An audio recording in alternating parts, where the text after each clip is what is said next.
Greetings, dear listeners. I hope you're all doing well. Well, hey, it's October. October, spooky month, and I'm in the mood for some spooky reading. So I dived, I perused my collection of old weird paperbacks and came out with some titles from the Dennis Wheatley Library of the Occult. The Dennis Wheatley Library of the Occult. Now, I'm going to be referring to my notes here because otherwise I'm going to be reduced to horror babbling. See what I did there? I still like that channel, Horror Babble. But, Ian, enough of this. You fool, Warren is dead. No, I ain't. I right here. Now, I hope you all know who Dennis Wheatley was.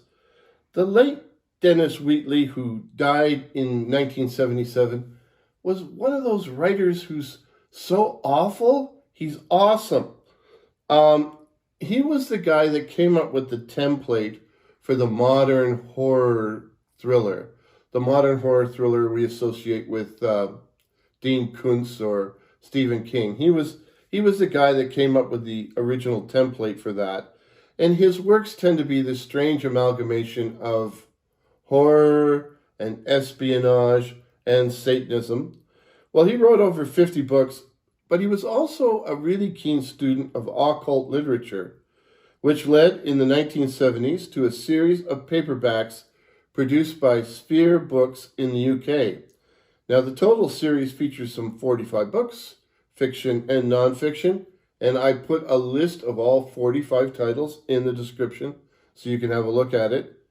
Now, I don't have all of them, but I'm going to show you which titles I have from the collection.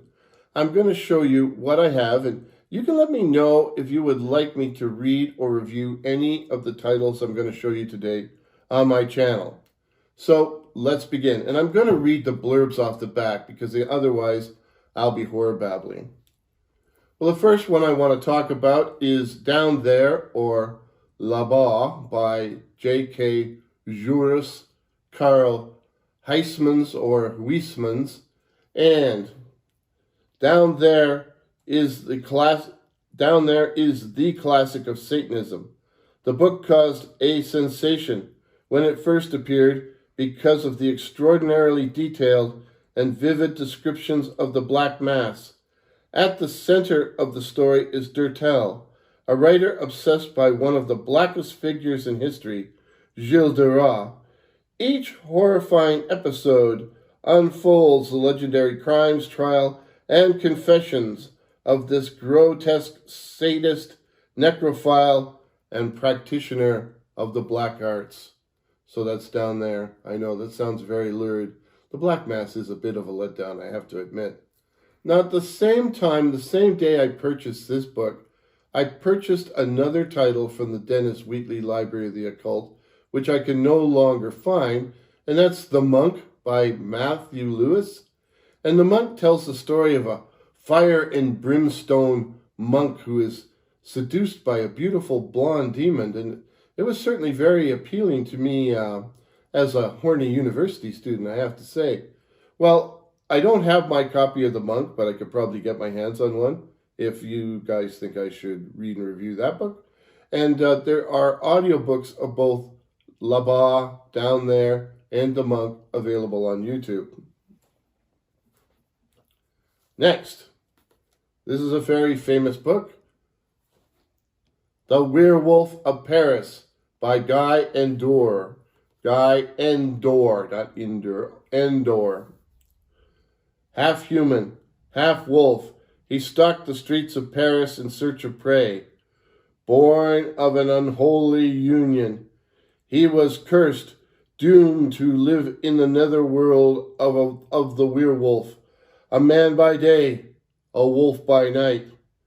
His victims, the eager women of the Parisian streets. So that's a very famous novel, The Werewolf of Paris.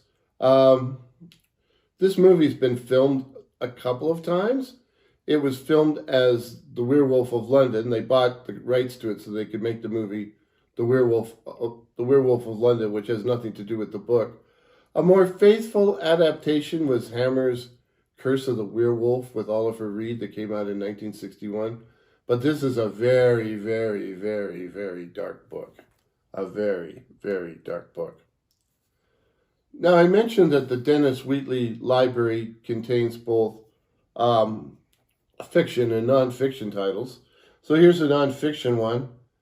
Harry Price, Ghost Hunter. Harry Price, Ghost Hunter by Paul Tabori. Harry Price was probably the most famous British psychic researcher ever. His studies of occult phenomena earned him a reputation as a painstakingly scientific investigator whose findings threw new light on this fascinating subject. So this is a nonfiction work. If you'd like me to review that one, let me know. Next up, The Prisoner of the Opal by A.E.W. Mason, who was a very, very, very famous writer. His most famous book was a book called Four Feathers, one of those famous writers that time forgot. So The Prisoner of the Opal, and get this for a blurb. Two men were standing face to face, the priest sheltering what knowledge he had behind a stolid face. Hanaud towering over him like an inquisitor. You did not find all your vestments in the sanctuary this morning, for one of them is in the mortuary, stained with the blood of a young woman who dined at the same table with you in this house last night and who was savagely murdered afterwards. Now, I said the name Hanaud. That's Inspector Hanaud of the French police. Mason wrote a number of thrillers involving Inspector Hanaud, who apparently was the model for Hercule Poirot by Agatha Christie. Well, just between us, I'll take an Inspector Hanaud over Hercule Poirot any day of the week.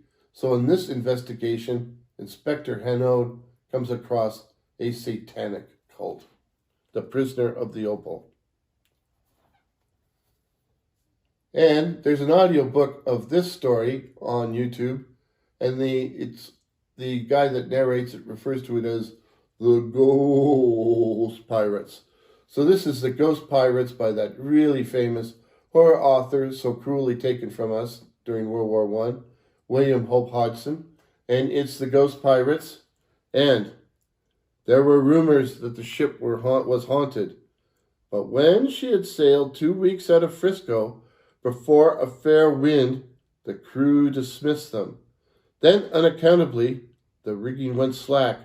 A ghostly form was seen to climb up from the sea. A great weight crashed down from the mast. No, it wasn't me. The shadows seemed to thicken, and eerie happenings fanned the rumors into life again. So that's the Ghost Pirates. There's as I say, an audiobook available on YouTube. So I've read this one. Prisoner of the Opal. Haven't read Harry Price. Have read The Werewolf of Paris. And have read Down There and the Monk. But two of these books that I haven't read are The Devil's Mistress, and it's very dark in here because it's October, so it's hard to read the author's name, by J.W. Brodie-Innes, and that's a very risque picture on the cover, and Black Magic by Marjorie Bowen, and there is an audiobook of this one also available on YouTube. I haven't read either of these books. So, what's The Devil's Mistress about, although I could probably guess? There on her shoulder, and just above the swell of the white breast, was a distinct mark, dark, and on her forehead a spot of blood. Was it an inverted horse's shoe? An inverted horse shoe? Or was it two horns? At that moment, Isabel Gurdy knew she had not dreamed the weird meeting in the old church. She knew that she now bore the devil's mark. And Black Magic by Marjorie Bowen. Marjorie Bowen's fascinating tale of the rise and fall of the Antichrist is a classic of occult literature. Witches, demons, and gallant defenders of the faith cross the canopy of her story in superb array as her heroes face the awful trial of marching on Rome itself to fight the devil-driven Pope. So as I say, I have never read either of these books. And that's where you come in, dear listeners. So let me know in the comments if you would like me to read one of these two books, and if so, which one? The Devil's Mistress or Black Magic? Let me know if you'd like me to read one of these two. Or would you like me to read one of these other books that I have here, or The Monk by Matthew Lewis, which I can, as I say, get my hands on? Or would you like, now this means you'll have to go to the description now, or would you like me to read one of the other books on the Library of the Occult, from the Library of the Occult? And you can find the list, as I say, in the description. And it contains some very famous novels you'd be familiar with. Dracula, Frankenstein, The Phantom of the Opera, but some really obscure ones. So if you want to check out the list and say, hey, I never heard of that, read that one, let me know. But you got to go in the description. Or would you like me to read a book by Dennis Wheatley? His most famous book was probably The Devil Rides Out. If you've ever seen the Hammer horror movie with Christopher Lee, and I think Denham Elliott is also in that movie. And there's an audiobook of that, and many of Dennis Wheatley's more famous books. There's audiobooks available on YouTube as well. So let me know if you would like me to read a Dennis Wheatley title. What I'm going to do is have a poll of the various options. But for right now, if you're watching this video, you can share your thoughts and opinions and tell me what you think I should read in the comments below. And I'm going to make my final decision by Canadian Thanksgiving, which is October the 9th, so 9 days from now. So let me know, what should I read? This one, that one, or something from the list, or something from Dennis Wheatley. So, my voice is about giving out. The lovely and talented camera crew is fading, so I think I'm going to call it for now. But till midnight, happy reading and stay spooky. Spooky month is here. Cheers.